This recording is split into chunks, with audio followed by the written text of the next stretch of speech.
Marco et Red Bull veulent que Tsunoda brise la malédiction du deuxième siège Red Bull. Oh bah, bonne chance, hein. Et s'il y arrive, vraiment bravo. Mais je vois pas en quoi Yuki Tsunoda pourrait faire un tel miracle.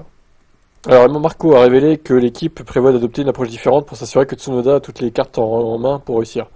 Nous avons déjà pensé à configurer la deuxième voiture différemment, avec un réglage moins agressif. Quelque chose qui facilite la gestion. S'il s'agira d'une configuration efficace garantissant une conduite plus docile tout en maintenant la vitesse inhérente à l'RB21, ou autrement, c'est quelque chose que nous devons attendre de voir. Ouais, mais alors justement, pourquoi ils n'ont pas fait ça dès le début avec Liam Lawson, si vraiment ils peuvent faire ça en fait? C'est stupide. Là, je comprends pas en fait. Le gars, c'est un rookie, il lui aurait configuré la voiture d'une manière où elle serait très dure à piloter, alors qu'avec Tsunoda qui a plus d'expérience, ils vont faire le contraire. Ça n'a aucun sens. On marche sur la tête. Bon, j'attends de voir quand même si Tsunoda pourra s'en sortir ou pas chez Red Bull. Moi, je pense pas qu'il fasse des miracles, honnêtement. Ce sera sûrement mieux que Liam Lawson.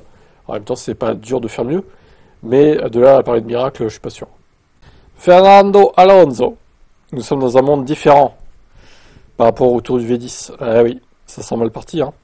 Bien sûr, j'adore l'ère des V10 et des V8 et le son de ces voitures qui nous manquent tous, mais nous sommes maintenant dans un monde différent. La technologie a évolué, et nous avons maintenant des moteurs incroyablement efficaces qui utilisent environ un tiers de carburant que nous utilisions avant. C'est vrai, alors même si effectivement ce serait des V8 ou V10 avec du carburant durable, entre guillemets, bon, ça ferait quand même une surconsommation. Alors à moins de leur annexer de l'hybridation, hein, peut-être, hein. Mais le problème c'est que je pense que des V8, V10 c'est déjà plus gros qu'un V6 turbo. Si en plus tu leur fous de l'hybridation, mais les voitures vont peser une tonne en fait. C'est pas le but non plus, je pense. Après, je sais pas, je m'y connais pas assez en mécanique pour dire, mais nous ne pouvons pas simplement aller à contre-courant de notre époque et notre ère hybride. Nous ne pouvons pas oublier à quel point les voitures sont maintenant efficaces par rapport au passé. C'est quelque chose de très positif que nous avons. C'est pas faux, il a raison sur ce point-là quand même. On verra ce que décide la FIA dans les prochains mois, prochaines années. Bon, c'est bon, hein, 2026 c'est acté, ça sera toujours la réglementation qui est prévue. Vous en faites pas pour ça, ils vont pas changer au dernier moment, ça serait stupide. Raymond Vermeulen déclare que Max Verstappen est devenu un vrai homme, avec une vision claire. Waouh, c'est un bonhomme Max. Oh là là, incroyable. La voiture elle-même est au plafond de développement, donc Max devra faire la différence lui-même. Ce sera une année très excitante, raconte-t-il.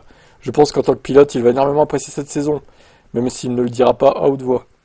Oui, alors ça, j'attends de voir comment ça va se dérouler pour Red Bull, parce que s'il fait 4-5e à chaque course sans vraiment se battre, je suis pas sûr qu'il apprécie la blague, hein. Vermeulen a vu Verstappen changer au fil des années. En ce sens, il est devenu un vrai homme. Il avait toujours le dernier mot, mais en plus, il a maintenant une vision claire. Bah, surtout qu'il va avoir un gamin en plus, donc attention. Verstappen fait ce qui le rend heureux selon son manager, et c'est le cas. Il a besoin de moins de direction. Métaphoriquement parlant, il est maintenant aux commandes et prend lui-même les décisions, a déclaré Vermeulen. Lors d'une conversation à Melbourne, donc avant le Grand Prix de Chine et la réunion de crise interne chez Red Bull. Max Verstappen profitait de la saison, mais pas de 5e titre mondial en vue. Alors après, on sait jamais, hein. Regardez ce qui s'est passé avec McLaren l'année dernière, ils sont revenus comme des balles. On sait jamais, peut-être que Red Bull arriveront à faire ça. J'y crois un peu moins, mais bon, on sait pas. Ou alors Ferrari, peut-être aussi. Alors, est-ce que Max est devenu un vrai homme, selon vous? Est-ce que c'est un mal alpha, Max? Alors, Oscar Piastri, est-ce qu'il pourrait aller chez Red Bull un jour, hein? Il répond à ça. Oscar, pour moi, d'autres équipes n'ont même jamais été une considération. McLaren, d'abord d'un point de vue voiture, mais aussi d'un point de vue environnement d'équipe. C'est là où je veux être. Beaucoup de personnes aimeraient être ici. Je suis confiant de pouvoir gagner avec cette équipe. Pour l'instant, le travail de McLaren ne montre aucune préférence pour l'un ou l'autre pilote. Finalement, Piastri va être le leader de l'équipe. Ça arrivera, croit-il. Si je n'avais pas confiance en ça, peut-être que je n'aurais pas signé ce contrat long. Ouais, mais est-ce que Norris va le laisser faire? Ça va être la bataille, hein, cette année entre les deux pilotes. Non, mais que ce soit même Norris, hein, chez Red Bull, ça n'irait pas, je pense. Franchement, Red Bull, dans les années à venir, ça sera pas une équipe dans laquelle les pilotes rêveront d'aller, hein. On va pas se mentir, hein. Au bout d'un moment, il va falloir se dire les termes, hein. L'âge d'or de Red Bull est terminé, hein. Je suis même pas sûr qu'un jour ils arriveront à gagner à nouveau un titre. Ouais, je vais jusque là, ouais. Alors peut-être 2025, ils ont une chance encore avec Max, une chance infime. Mais à mon avis, à partir de la nouvelle réglementation, ça va être la merde. Ils vont couler, hein, profondément. Ils ont plus New Way, ils auront plus le moteur Honda. Sur le papier, c'est une cata, quoi. Personne voudrait y aller. Aucun top pilote voudrait y aller là-bas. Ça serait une écurie de midfield, voire fond de grille. Allez, ciao. Bon, toi, j'ai dit à Lawson de rouler comme Verstappen, hein. Ah bah, sacré conseil. Juan Pablo, ça a apporté ses fruits, on l'a vu, hein. Montoya voit un terrible bilan formidable dans le séjour de Lawson chez Red Bull. N'importe quelle autre équipe en F1, pour certaines qui sont annoncées pour le reste de la saison, c'est le meilleur record, incroyable. Le vainqueur colombien du Grand Prix voit cependant cette rétrogradation comme une bénédiction. Ils sauveront peut-être la carrière de Liam en le transférant chez Racing Bulls, car il était déjà l'année dernière et s'était bien débrouillé. Il était compétitif et il était à l'auteur de Yuki dans certaines courses où il l'a battu. Dans d'autres, il était en retard, mais il s'en est bien sorti.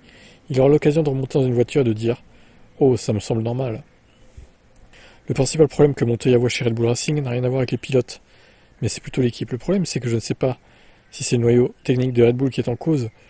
Je sais que l'ensemble de Red Bull, l'équipe a été conçue pour Max. Tout a été fait pour que Max se sente bien, pour ce qu'il veut lui. Max veut que la voiture tourne. Si elle est instable, ça lui est égal. Elle tourne. C'est ce qu'il veut le plus. C'est parfait. Le problème, c'est qu'il y a aussi les ingénieurs de l'autre côté du garage. Le Colombien pense que Red Bull a dit à Lawson de se concentrer sur la façon dont Verstappen conduit la voiture alors qu'il aurait dû se concentrer sur l'adaptation de la voiture aux besoins du Néo-Zélandais. Je n'étais pas sur place pour savoir quelle était la philosophie, mais je suis presque sûr que chez Red Bull, ils en ont beaucoup parlé. Il conduit mal, il freine mal. Regarde comment Max fait.